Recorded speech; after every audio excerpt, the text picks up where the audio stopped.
지금껏 공개되지 않았던 대통령 기록이다.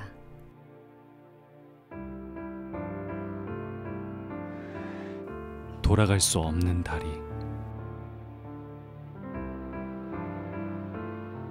강렬한 포부와 열정에 사명감, 책임감 아니면 하루하루가 견디기 어려운 고통의 연속일 수도.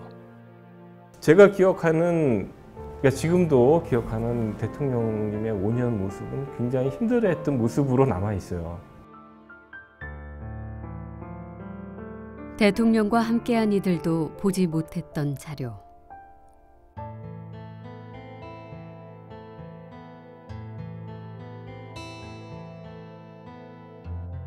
외로이 떠있는 대통령. 그렇지. 2007년도까지는 자주 봤는데 지금 한 12년 만에 이제 오랜만에 본 거죠. 그러니까 우리 대통령 옆에 계시는 것 같아. 옆방에 계시는 것 같아. 아, 그래요? 네. 저는 거의 못 봤던 자료에 거의 다 대부분이. 그래서 약간 하여튼 뭐 좀 대통령님이 어떻게 일하셨는가 이렇게 다시 생각이 나서 약간 좀 기분이 묘합니다. 예.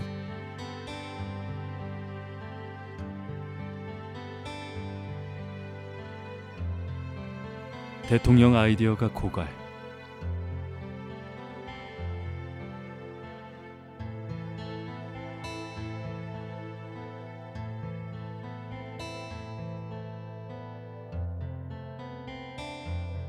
뜻이 있는 곳에 길이 있다는 말이 맞구나. 이런 기록들을 보면 인간 노무현, 대통령 노무현의 그 시간들이 얼마나 치열했는가까지도 좀 느낄 수 있고 또 그때 그 감흥이 좀 되살아나는 것 같습니다.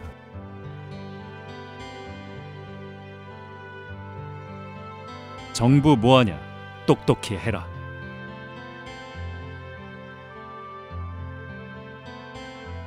그동안 속이 탔다.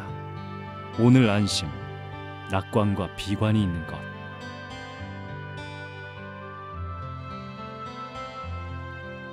그 고민, 안타까움이 그대로 녹여 있는 것이 아닐까 생각을 합니다. 예, 개혁의 한계, 미완의 법 이거에 대한 거에 어떤 안타까움을 그대로 지금 메모로 놓으신 것 같습니다. 노무현 대통령 5년은 사실 그 몸부림이라고 생각이 들어요. 그게 무척 힘들었던 거죠, 사실은.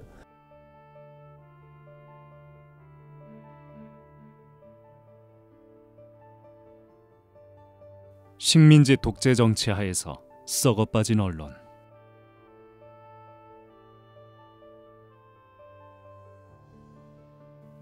언론과의 숙명적인 대척. 그 언론에 대한 원망, 답답함 이런 것들이 들어있다. 그래서 굉장히 찡하다, 안타깝다 이런 생각이 들었습니다. 표현의 자유.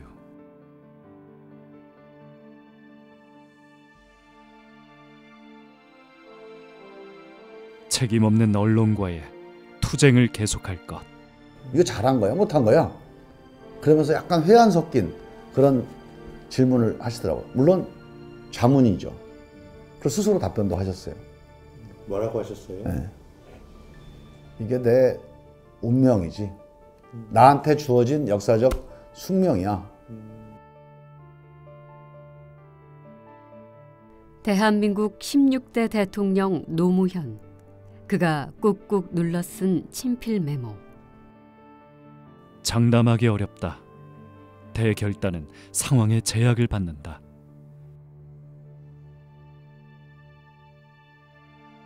되게 하는 지혜를 모아보자. 그 메모를 보면 당시에 그 중요한 전국마다 어떤 생각을 가지게 됐는지를 엿볼 수 있게 되고, 저는 대통령 기록 중에 가장 어쩌면 중요한 부분이 아닌가 그렇게 생각하고 있습니다.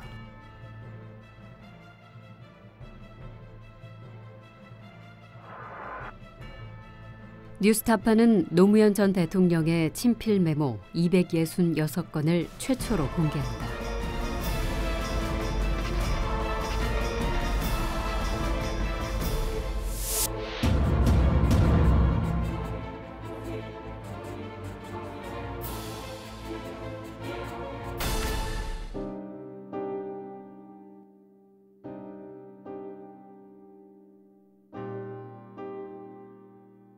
기득권을 깨고 출범한 참여정부.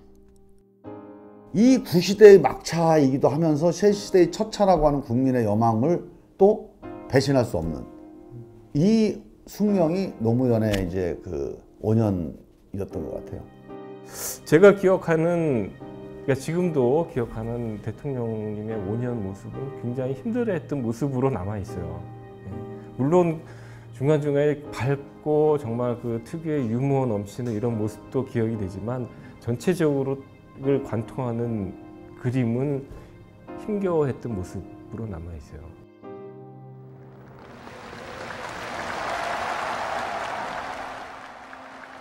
시작은 희망과 기대로 가득 찼다. 그 당시를 기억하는 분들은 되게 이렇게 막 그 흥분, 설레임, 들뜸 이런 것들을 아마 그런 이미지가 남아 있을 겁니다. 가로막혀 있던 정치 발전이 어쨌든 하나의 물꼬가 터지는 게 아니냐, 이런 기대와 희망을 가졌던 시점이었다고 저는 생각을 합니다. 그러나 곧 험로를 만났다. 대통령이 다 모든 것을 다 양보하고 할 수도 없고, 그래서 이렇게 가다가는 대통령직을 못 해먹겠다는 생각이, 그런 위기감이 생깁니다. 대통령은 점점 고립돼 갔다. 학벌 사회, 연고 사회, 외로이 떠 있는 대통령. 지역 구도를 깨고 예측을 깬 당선, 그게 원죄로 작용했던 것일까? 예측을 깨고 당선된 죄, 지역구도 극복 죄. 그러니까 굉장히 힘들게, 정말 힘들게 대통령을 하셨어요. 정말로. 그러니까 대통령으로 해주지 일부에서 대통령으로 인정하지 않으려는 그런 분위기 속에서 어쨌든 그걸 이겨내고. 예. 왜 인정하지 않으려 했을까요? 여기 써 있잖아요. 예측을 깨고 당선됐다는 거는, 그러니까 많은 사람들이 깜이 아니라고 생각하는 이런 일련의 사람들이 있었기 때문 아닐까요? 네. 그런 분위기죠. 그런 게 서운하세요? 그게 서운하다기보다는 힘들었죠. 그런 그 정책을 수행하기 어려운 환경이 되니까. 그러니까 예를 들어서 설득의 상대가 돼줘야 되는데 설득조차 안 들으려고 하거나 이러면 국정 운영하는 것이 굉장히 힘들어지는.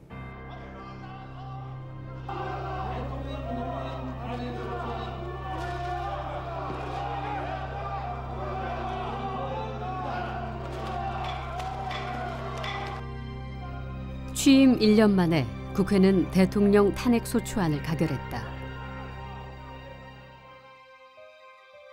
그 하루 전날 대통령이 국민 앞에 섰다. 상당히 심각했죠. 그 당시에 이제 탄핵까지 이르는 상황이라는 게 정말 야당이 탄핵을 할까. 근데 이제 시시각각 탄핵 쪽으로 열차가 계속 이제 달리고 있던 상황 아니었어요, 그때가? 네네. 바로 전날이었으니까. 그래서 청와대 분위기는 상당히 심각했고. 9쪽 분량, 직접 작성한 메모를 읽어나갔다.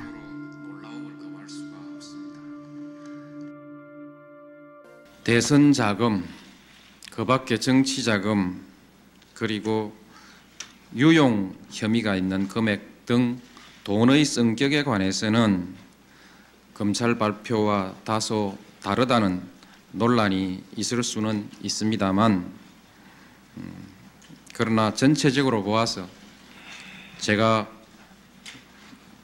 추측하고 또 부분적으로는 확인할 수 있는 범위 내에서의 자금 규모는 거의 다 밝혀진 것 같습니다. 검찰의 능력에 대해서 참으로 놀라움을 금할 수가 없습니다. 보기 따라서는 소름이 끼친다 할 만큼 검찰은 유능했습니다. 때로는 너무 힘들고 너무한다 싶은 때도 있었습니다. 그러나 냉정하게 생각해 보면 저는 그리 한 검찰에 대해서 한편 믿음직스럽다 그렇게 생각합니다. 그간의 노고를 치하합니다. 연설비서관이 할 수 있는 문제는 아니에요. 누구보다도 제일 정확하게 당신 생각을 표현할 수 있는 분은 노무현 대통령 본인, 당신뿐이 없었던 거예요, 사실. 15년 만에 공개된 친필 메모엔 당시의 고심이 절절히 묻어난다.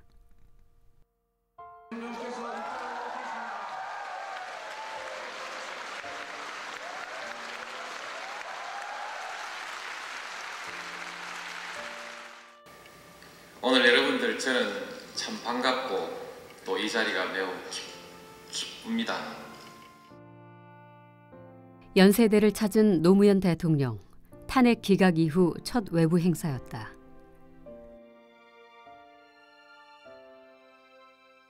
그때 상황을 혹시 기억하세요?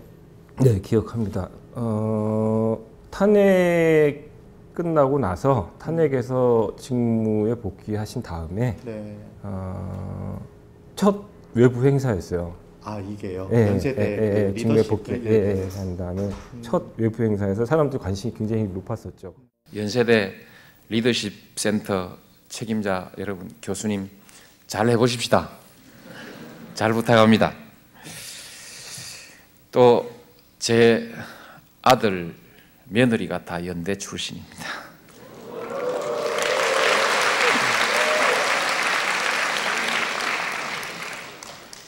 아마 그것도 결심에 약간 영향을 미치지 않았겠습니까? 이런 프리토킹 식의 연설은 어떤 얘기를 하실지 모릅니다. 이제 가끔 저한테 뭐 제가 부속실장이나 이런 거 할 때 가까이 있으니까 가끔 뭐 이렇게 관련해서 물어보시는 건 있는데 전체 틀거리가 어떻게 될지 이런 거를 이게 잘 얘기해 주시는 편은 아니었어요. 예, 예. 직접 쓴 8장짜리 메모. 이날 1시간 강연의 줄거리였다. 유신헌법 공부하고 고시 합격해서 판사가 되었으니까 유신 판사 아닌가?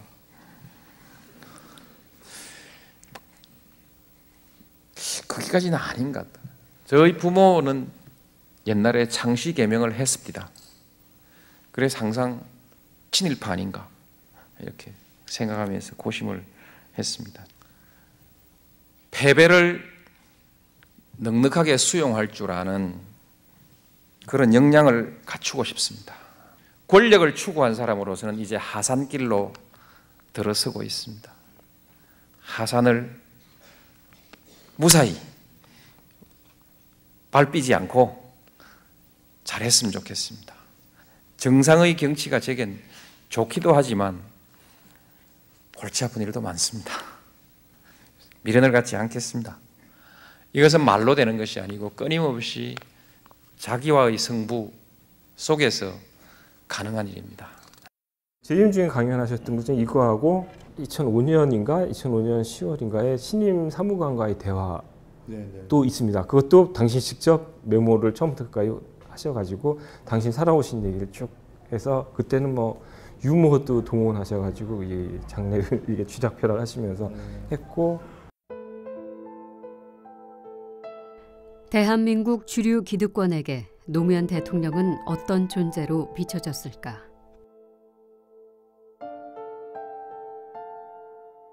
근데 노무현 정부는 사실은 어떻게 보면 정치권에서 보면 이단화, 주변인 그런 의미가 있습니다. 대통령도 봉화 고향 가시면 봉화산이라는 게 있어요.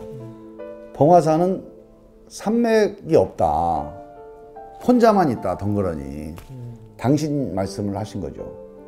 자기는 이렇게 연결되어 있는 산맥이 없이 대한민국에 혼자 이렇게 딱 서 있는 외로운 산 같은 봉화산 같은 존재다. 너무 앞서 갔다고 생각을 합니다. 그 서해의 구조나 문화는 아직은 그걸 쫓아갈 수 없는 탈권위주의 시대는 아니었는데 본인이 너무 앞서감으로 인해서 불편함, 그다음에 리더십의 손상도 있었을 거라고 생각을 합니다. 지금으로 보면 오히려 그게 정상적인 대통령의 친근한 모습으로 비춰질 수 있었는데 그 당시에는 너무 앞서간 리더십이 아니었나 생각을 합니다.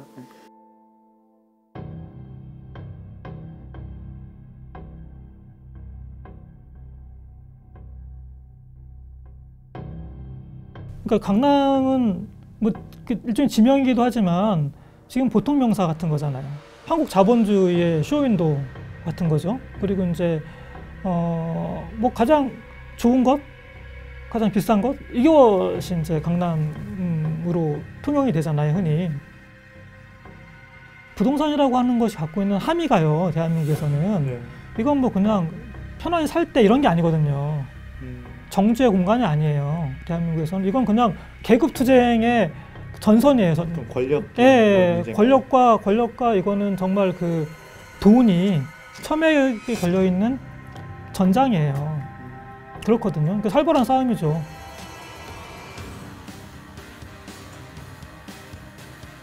취임 이후 노무현 대통령은 강남 부동산으로 상징되는 강자의 세계에 정면으로 도전장을 던졌다.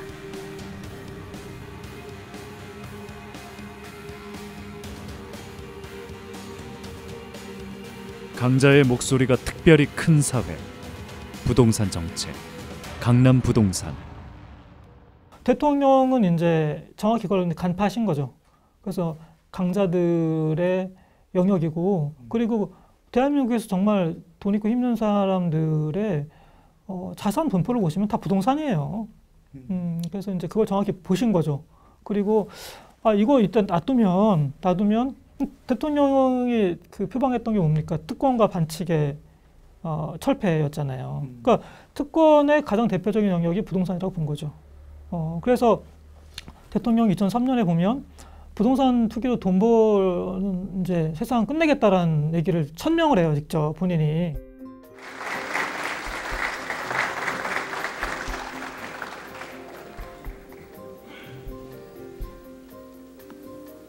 부동산 가격은 반드시 안정시키겠습니다.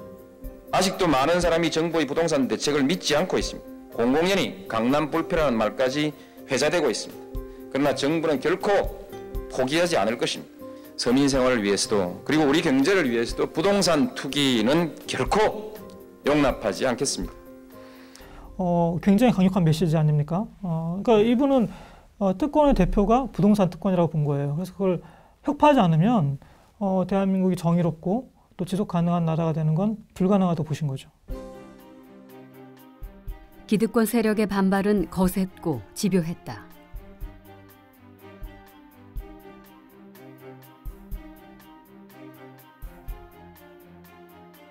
끝없이 위세를 과시한다. 모든 권위를 흔들고 끝없이 신뢰를 파괴.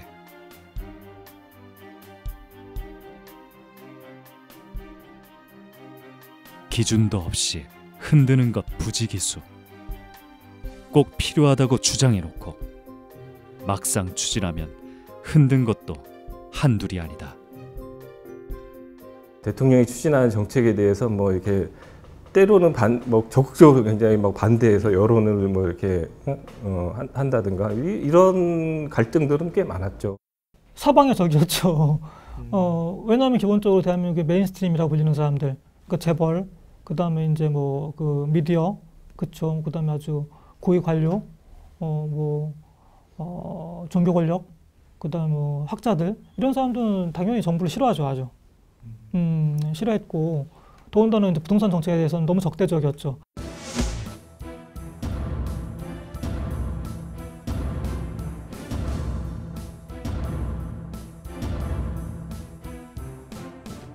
진짜 엄청나게 공격하고 있구나라는 걸 느꼈고요.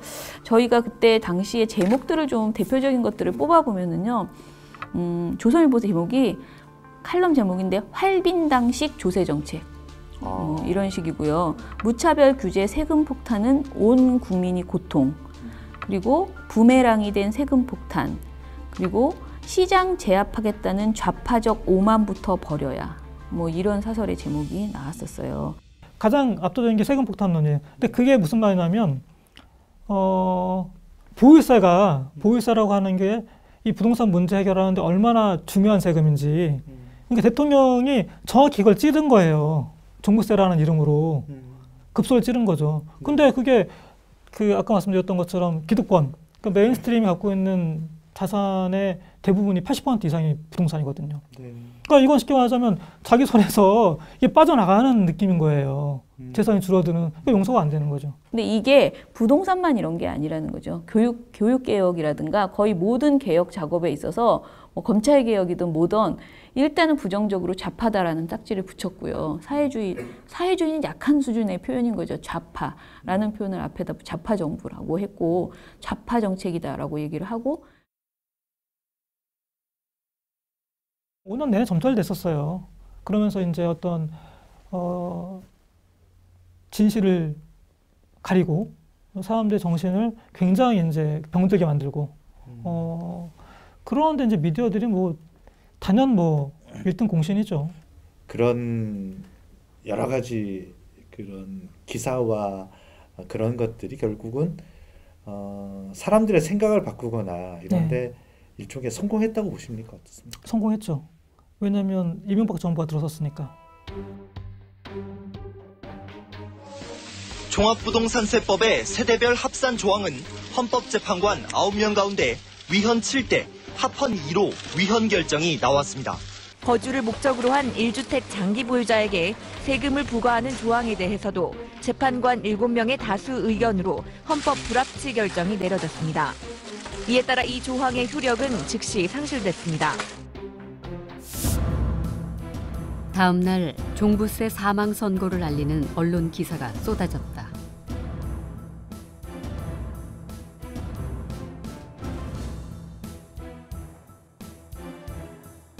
이명박하고 박근혜가 그렇게 투기하라고 별짓을 다 했지 않습니까? 그렇죠? 뭐 종부세 다 박살냈죠. 그 다음에 뭐 온갖 세금 다 깎아줬죠. 그렇죠? 재건축 관련된 이런저런 시장 정상화 조치들 다 없앴죠. 뭐 그래도 안 되니까 심지어는 빚내서 집 사라고 했잖아요. 대출까지 다 풀어줬잖아요.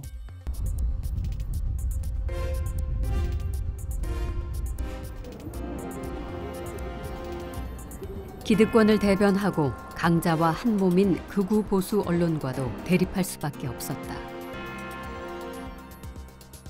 그러니까 우리나라 언론의 지형은 매우 한쪽으로 기울어져 있었다라고 볼 수 있습니다.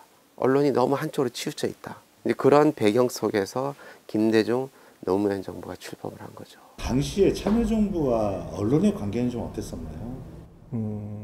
아무래도 긴장 관계, 그러니까 이것이 적절한 표현일 것 같은데 뭐 일부에서는 적대적 관계다 뭐 이렇게 얘기를 하는데 적대적 관계라기보다는 대통령께서 지향하셨던 거는 긴장 관계였다고 보는 게 맞을 것 같아요. 긴장 관계.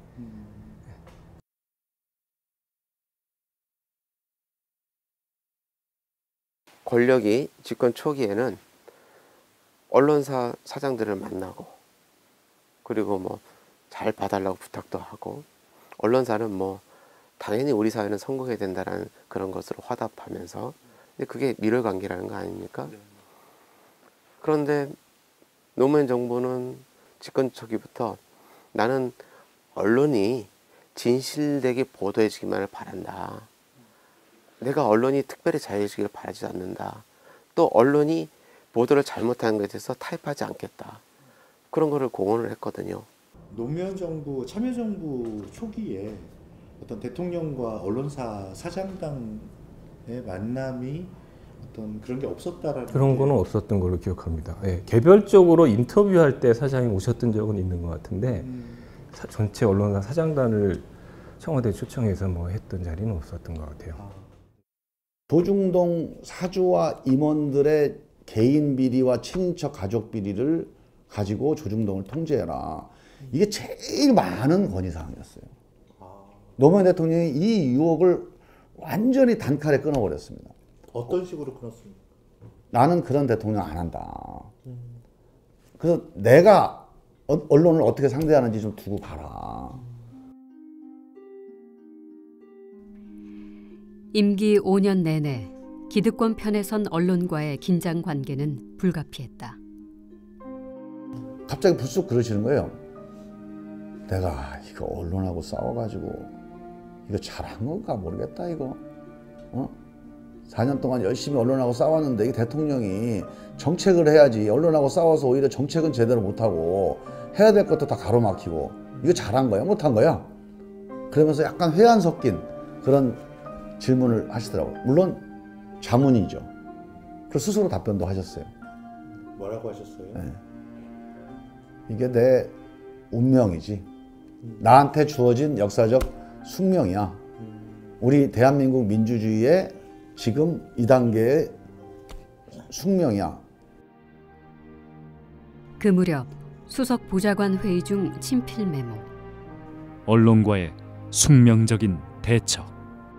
노무현 대통령이 쓰신 메모 중에 언론과의 숙명적인 대척이라는 메모가 있더라고요. 근데 이게 굉장히 마음에 많이 와닿았어요. 그러니까 정말 본인이 하고자 했던 사회 개혁을 하기 위해서는 언론과의 대척을 피하기는 어려웠다라는 생각이 들어요.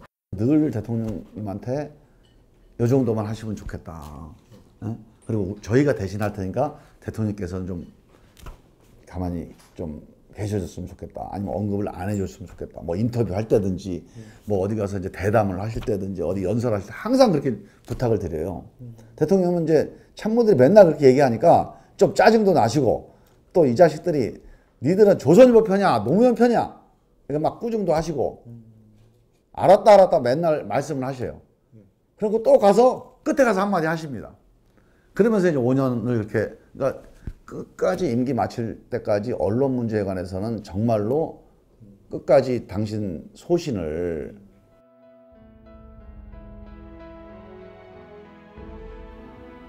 독재하에서는 천박하고 무책임한 상업주의, 대결주의 언론 환경에서는 신뢰 관용에 발붙일 땅이 없기 때문이다.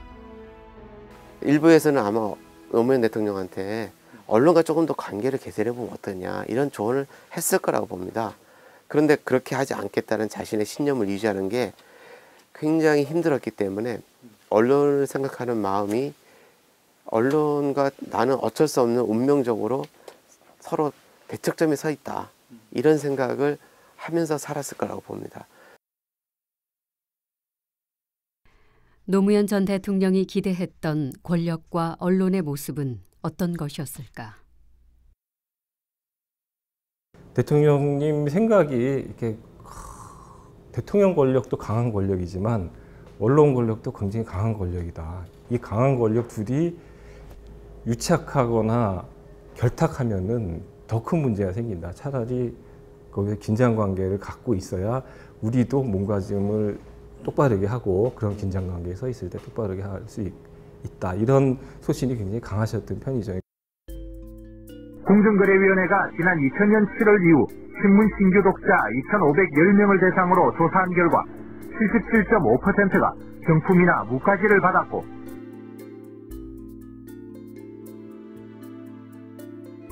그때 당시에 사실은 신문 시장이 너무 혼탁해져서 진짜 이렇게 거리에 나가면은 계속 아저씨들이 이렇게 먼저 상품권을 주시죠. 그러면서 이 신문을 봐라. 그러면 아니에요. 그러면은 1년을 무료로 보여드릴게요. 그리고 돈도 현금으로 드리거나 현금이 아니면 현금 씨름 자전거 아니면 비대 정말 많은 상품이 있었어요. 신문의 무료 제공과 경품 제공이라는 것에 의해서 혼탁해진 시장을 개혁하는 방식은 헌법재판소가 그 법조항을 위헌 판결을 내서 사실상 유명무실해졌고 유통시장을 현대화시켜서 많은 다양한 언론들이 시민 독자들에게 가까울 수 있도록 하는 그런 개혁은 큰 언론들이 자신들에게 시장에서 불리하다는 이유로 정치적 의도를 가진 정책이라고 비판하면서 거부함으로써 실패하고 노무현 정부 때 완성하지 못한 언론 개혁이 정말 아쉽게 느껴지는 대목인 거죠.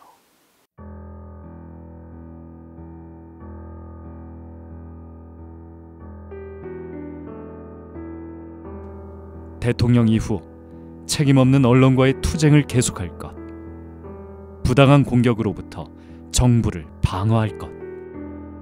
그리고 사실 제가 제일 좋은 말은 이거였는데 대통령 이후 책임 없는 언론과의 투쟁을 계속할 것, 부당한 공격으로부터 정부를 방어할 것. 정부이었거든요. 근데 어떤 분들은 대통령이 어떻게 이런 말을 해? 책임 없는 언론과의 투쟁을 계속할 것? 너무 세지 않아? 라고 생각할 거고, 특히 부당한 공격으로부터 정부를 방어할 것. 이 말이 너무 감정적이라고 생각하실 거예요. 그런데 그때 상황을 생각하면요. 언론의 지적이 합리적이고 받아들일 수 있는 수준의, 그러니까 뭔가 이렇게 소통을 해서 고쳐나갈 수 있는 수준의 그런 지적이 아니고요. 정말 부당한 공격이 많았어요. 그래서 그런 부당한 공격이 있을 때 대통령이 스스로 정부를 방어하고 싶었겠구나. 그 마음이 여기 들어있구나. 이런 생각이 들었습니다. 우리는 노무현 대통령이 언론을 불편했다라고 단순한 명제로 결론을 내려서는 안 됩니다. 노무현 대통령이 언론을 불편했던 것은 정말 언론답지 않은 언론 때문에 불편한 점도 있었고, 언론다운 행동을 하지만 이게 조금 더 시간을 두고 보면 내 의도를 좀 더 알아줄 수 있을 텐데 라는 서운함 같은 불편함도 있었을 거고, 그리고 언론을 통해서만 국민에게 다가갈 수밖에 없는 민주주의, 대의민주주의의 현실이 어떤 의도를 가지고 무엇인가를 열심히 해보고 싶었던 한 정치인한테는 좀 더 시민들한테 직접 다가갈 방법이 없을까, 이런 아쉬움 같은 불편함이 섞여 있었을 겁니다.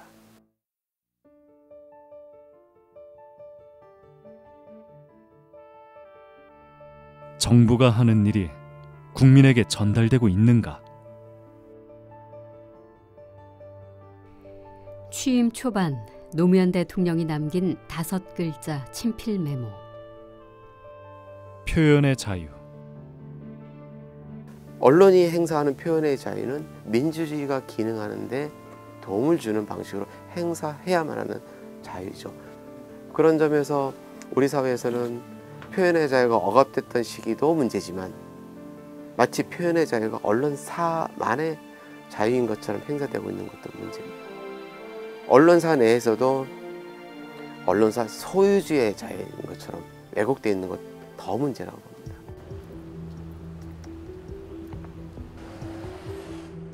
(2019년) 지금 대한민국 언론은 그때보다 나아졌을까?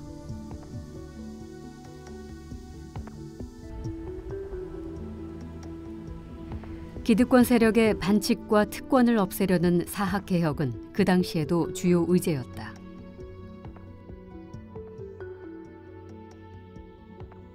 교육과 복지, 심각, 중요한 정책, 버려진 정책. 노무현 정권에서는 개방형 이사제도를 만든다든지 평의원회를 두도록 하는 의무조항을 만든다든지 하는 점에서 아주 어느 정도는 긍정적인 결과를 냈습니다. 사학개혁 부분에서는 어떤 게 좀 아쉬우세요? 사학개혁 부분에서는 이제 그 사립학교법을 개정을 해야 되는데 뭐 그거야말로 이제 국회에서 전반적으로 동의를 해야 되니까 어려웠죠. 한나라당이 여당의 사립학교법 단독 처리에 반발해서 혹한 속에 장외투쟁까지 나서면서 한나라당은 오늘 수원에서 새해 들어 처음으로 사학법 무효화 촉구 촛불 집회를 열었습니다. 학벌사회 타파는 참여정부가 짊어진 또 다른 과제였다.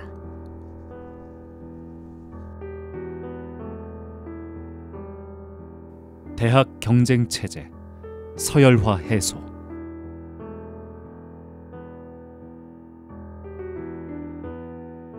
인류대병, 서울대 병리 현상은? 스카이대 출신이라는 것은 하나의 어떤 신분이라는 생각을 국민들이 하는 것 같아요. 그냥 우리 아이의 신분은 그냥 육두품인데 저 아이는 성골 진골의 세계로 진입해 들어갔구나. 걔가 월급을 얼마나 받는지, 좋은 기업에 들어갔는지, 그 다음은 그건 다른 문제고, 돈을 얼마나 많이 벌지는 다음 문제고, 우리 아이와는 다른 범접할 수 없는 신분 사회 속으로 편입했구나. 그런 생각을 가지면서 국민들이 분노하고 또 절망하고 거기 들어가기 위해서 모든 것을 다 걸고.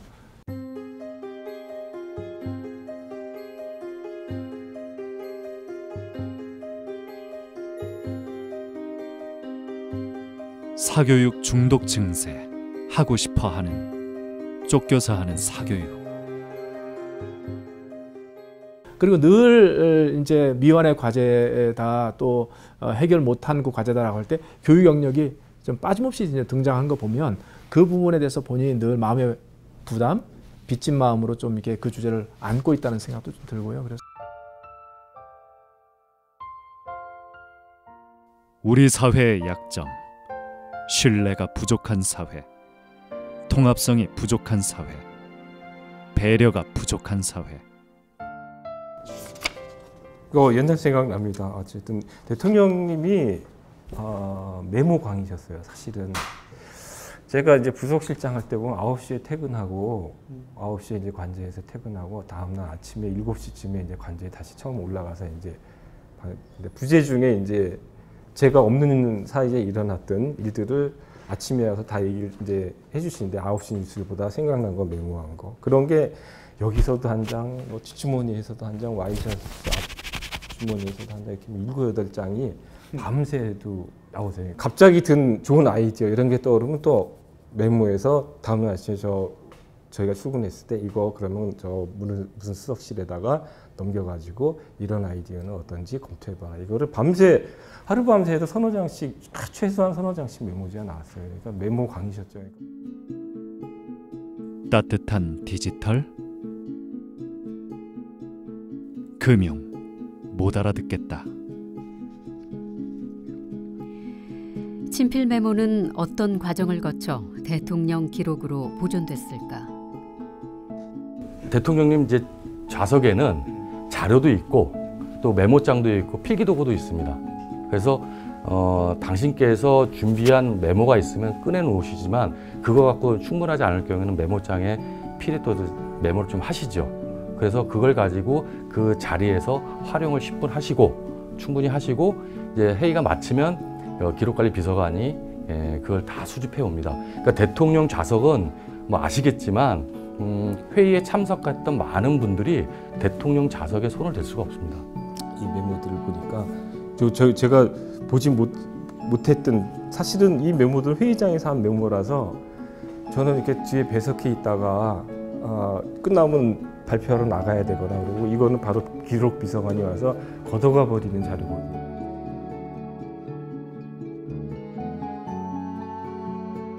국정 최고 책임자인 대통령이 쓴 친필 메모의 기록적 가치는 특별하다. 서명만 하는 제가 기록과 달리 주요 정책 현안에 대한 대통령의 의중과 단상을 읽어낼 수 있기 때문이다.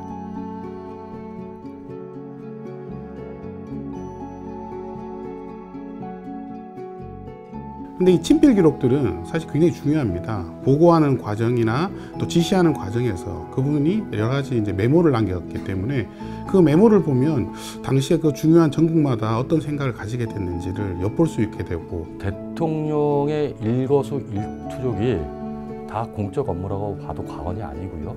특히 친필 메모라고 하는 것은 국정 운영과 가장 긴밀한 아주 일차적인 기록이라고 보고요. 특히 대통령의 친필이 담긴 몸소 작성한 그 기록이기 때문에 가치는 굉장히 좀 큰 기록물 중에 하나라고 좀 판단합니다.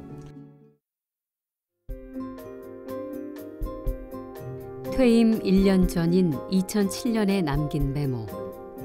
조세, 교육, 부동산 등의 단어가 미완, 아쉬움과 함께 적혀 있다. 스스로 아쉬움, 조세, 국민 부담, 교육 부동산 미완, 사회 투자, 사회적 자본.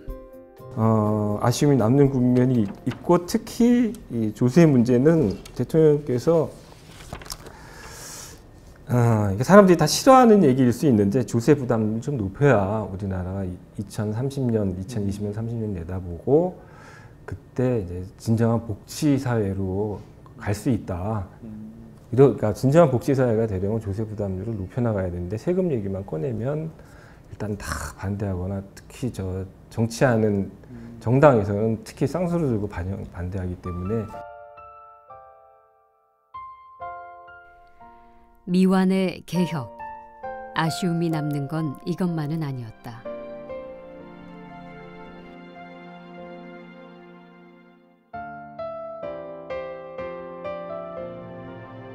2007년 3월 당시 노무현 대통령은 언론과 국민에게 이런 말을 남긴다. 식민지 독재 정치 하에서 썩어 빠진 언론, 그 뒤를 졸졸 따라가고 있는 철없는 언론, 이기주의, 사리사욕, 당리당략, 대선 제밥에 눈이 먼 일구이연하는 양심도 소신도 없는 일구이연 정치인들, 사리사욕, 이기주의의 동맹. 어리석은 국민이 되지 말 것을. 성공한 정책 기록만 남겨서는 안 된다. 모든 기록은 남겨야 된다. 그리고 모든 기록에 대해서 판단은 우리가 하는 것이 아니다. 우리가 해서 선별적으로 이관하고 기록을 보존하는 것이 아니라 말 그대로 모든 것을 공적 기록을 넘기고 보존하게끔 하는 것이 그 참여정부의 몫이고, 그 기록을 통해서 정책을 평가하거나 참여정부를 평가하는 것은 후대의 몫이다. 이렇게 말씀을 여러 차례 하셨죠. 역사를 대담하게 그려가야 하는 시대. 해보고 싶은 것, 멀리 내다보는 일, 시스템을 고치는 일.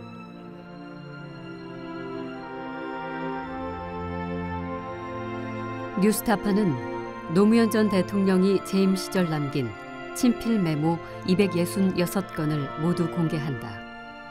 이 기록에서 맥락과 의미를 찾아내고 교훈을 얻는 작업은 우리 살아남은 사람들의 몫이다. 2021년의 마지막 날입니다. 여러분의 2021년은 어떠셨습니까? 역대 한 번도 경험해보지 못한 코로나 상황에 많이 힘들고 지쳤을 거라 생각됩니다. 일상은 예전과 같지 않았고 마스크의 답답함마저 우리 모두를 지치게 했는데요. 예전에 없던 일상이 몹시도 힘들게 했던 한 해였습니다. 아무쪼록 내년에는 다시 일상으로 돌아가 모두가 함께 행복한 세상을 살아갈 수 있기를 빌어봅니다. 적어도 내년에는 대한민국의 대통령은 우리가 지지하고 신뢰하는 사람이 대통령인 나라에서 살고 싶습니다.